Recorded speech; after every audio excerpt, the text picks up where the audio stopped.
HS. Patel, जो उस व्यक्ति के लाखों जमाकर्ताओं के ध्यान के केंद्र में हैं, जो आदर्श क्रेडिट कोऑपरेटिव ने भारतीय सहकारिता से बात की है, जो कि हाथ पर काम करने के लिए न्याय करने में उनके द्वारा पेश की जा रही चुनौतियों के बारे में बता रहा है। आदर्श क्रेडिट कोऑपरेटिव सोसाइटी का विवाद। कई जांच एजेंसियों एच.एस. पटेल, आईएएस, सेवानिवृत्त, द्वारा खाता फ्रीज और संपत्तियों से जुड़े होने के कारण, जिन्हें आदर्श क्रेडिट कोऑपरेटिव सोसाइटी में परिसमापक के रूप में नियुक्त किया गया था, वे सुस्त निवेशकों का पैसा वापस पाने के लिए खुद को असहाय पाते हैं। भारतीय सरकारी संवाददाता के साथ एक टेलीफोनिक संवाद में पटेल ने कहा, मुझे फर्जी आदर्श क्रेडिट कोऑपरेटिव को खत्म करने में कठिनाई महसूस हो रही है क्योंकि प्रवर्तन निदेशालय और अन्य जांच एजेंसियों के पास सोसाइटी के संपत्तियों और जमे हुए खाते हैं। इसके कारण मैं निवेशकों के धन का भुगतान करने के लिए संपत्ति बेचने नीलाम करने में असमर्थ हूं। पटेल ने कहा, 3 महीने पहले मैंने संबंधित अधिकारियों को पत्र लिखा था, जिसमें केंद्रीय रजिस्ट्रार, कॉरपोरेट मामलों के सचिव और अन्य लोगों को संलग्न संपत्तियों को जारी करने के लिए लिखा गया था, लेकिन मैं अभी भी अधिकारियों से प्रतिक्रिया का इंतजार कर रहा हूं, पटेल ने कहा। उन्होंने आगे कहा, जब भारत सरकार संलग्न संपत्तियों को जारी करती है तब ही मैं कार्य कर सकता हूं। इसके आगे कुछ भी नहीं किया जा सकता क्योंकि मैं असहाय हूं। इससे पहले प्रमुख हिंदी दैनिक समाचार पत्रों में से एक को दिए गए एक साक्षात्कार में केंद्रीय कृषि मंत्री नरेंद्र सिंह तोमर ने दावा किया कि परिसमापक नियुक्त है और वे नियमों और विनियमों के अनुसार अपना काम कर रहा है। हालांकि जमीन पर वास्तविकता इसके ठीक विपरीत है। परिसमापक निवेशकों का पैसा वापस देने के बारे में खुद को असहाय पाता है। यह याद दिलाता है कि पिछले साल अक्टूबर में ईडी ने आदर्श क्रेडिट कोऑप सोसाइटी की 1489 करोड़ रुपए की संपत्ति को अटैच किया था।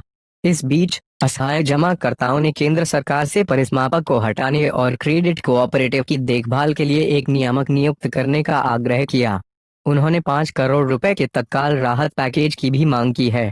घर राज्यों से आईसी एक्सक्लूसिव आदर्श लिक्विडेटर ईडी अटैचमेंट के कारण कार्य नहीं कर सकता है। रोहित गुप्ता द्वारा 2 दिन पहले एच.एस. पटेल, जो उस व्यक्ति के लाखों जमाकर्ताओं के ध्यान के केंद्र में हैं, जो आदर्श क्रेडिट कोऑपरेटिव ने भारतीय सहकारिता से बात की है, जो कि हाथ पर काम करने के लिए न्याय करने में उनके द्वारा पेश की जा रही चुनौतियों के बारे में बता रहा है।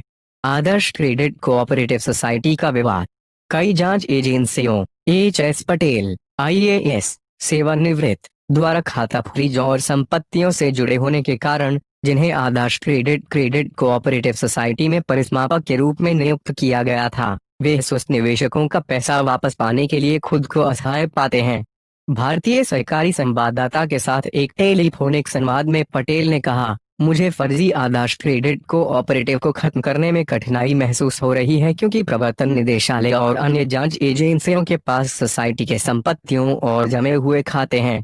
इसके कारण मैं निवेशकों के धन का भुगतान करने के लिए संपत्ति बेचने नीलाम करने में असमर्थ हूं। पटेल ने कहा, 3 महीने पहले मैंने संबंधित अधिकारियों को पत्र लिखा था, जिसमें केंद्रीय रजिस्ट्रार, कॉरपोरेट मामलों के सचिव और अन्य लोगों को संलग्न संपत्तियों को जारी करने के लिए लिखा गया था, लेकिन मैं अभी भी अधिकारियों से प्रतिक्रिया का इंतजार कर रहा हूं, पटेल ने कहा। उन्होंने आगे कहा, जब भारत सरकार संलग्न संपत्तियों को जारी करती है तब ही मैं कार्य कर सकता हूं। इसके आगे कुछ भी नहीं किया जा सकता क्योंकि मैं असहाय हूं।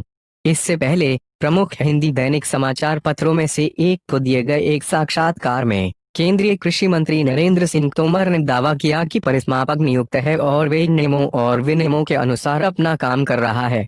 हालांकि जमीन पर वास्तविकता इसके ठीक विपरीत है। परिसमापक निवेशकों का पैसा वापस देने के बारे में खुद को असहाय पाता है।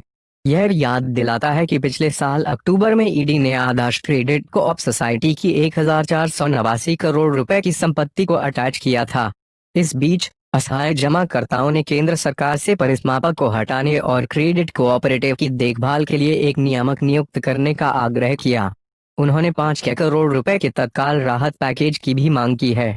आदर्श क्रेडिट कोऑप के संस्थापक चेयरमैन मुकेश मोदी और उनके परिवार के सदस्यों पर आरोप है कि उन्होंने पोंजी स्कीम चलाई और कई फर्जी कंपनियां मंगाईं, जिनमें से उन्होंने 8,400 करोड़ रुपए निकाले।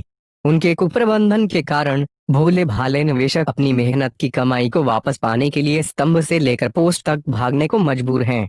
उन्होंने केंद्रीय कृषि मंत्री नरेंद्र सिंह तोमर से भी मुलाकात की है और पीएमओ में एक ज्ञापन भी सौंपा है। राजस्थान के सिरोही में शुरू आदर्श क्रेडिट हरियाणा और गुजरात के लिए अहमदाबाद में मुख्यालय के साथ बंद हो गया। 70% से अधिक निवेशक राजस्थान के हैं। आदर्श क्रेडिट सोसाइटी में 8 वर्षों में 20 लाख लोगों ने 14,682 करोड़ रुपए का निवेश किया।